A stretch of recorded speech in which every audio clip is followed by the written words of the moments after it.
আজ সোমবার ভোর 4টা থেকে 5টার মধ্যে বাংলাদেশের পূর্ব ও উত্তরাঞ্চলের নিকটবর্তী এলাকায় 3টি ভূমিকম্প সংঘটিত হয়েছে বলে ভারতের সরকারি ভূমিকম্প পর্যবেক্ষণ সংস্থার তথ্য থেকে নিশ্চিত হওয়া গেছে।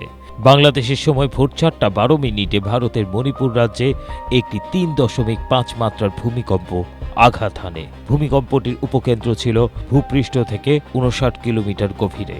বাংলাদেশ সময় ভোর 4:17 ভারতের অরুণাচল প্রদেশ ও ভুটানের নিকটবর্তী এলাকায় 3 মাত্রার একটি ভূমিকম্প অনুভূত হয়। এর উপকেন্দ্র ছিল ভূপৃষ্ঠ থেকে মাত্র 7 কিলোমিটার গভীরে।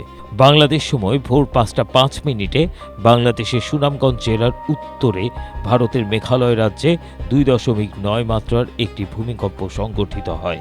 এর উপকেন্দ্র ছিল ভূপৃষ্ঠ থেকে 10 কিলোমিটার গভীরে। আবহাওয়াবিদ মোস্তফা কামাল এবং ভারতের ন্যাশনাল সেন্টার ফর সিসমোলজি থেকে এই সব তথ্য পাওয়া যায়। এছাড়া গত রাতে ভারত মায়ানমার সীমান্ত অঞ্চলে রাত 1:40 3.2 মাত্রার একটি ভূমিকম্প আঘাত এনেছিল। এর মাত্র 3 ঘন্টা 47 মিনিট আগে বাংলাদেশেও মায়ানমার বাংলাদেশ সীমান্ত অঞ্চলে 4.1 মাত্রার একটি ভূমিকম্প আঘাত এনেছে। রবিবার বাংলাদেশ সময় রাত 9:53 ভূমিকম্পটি অনুভূত হয়।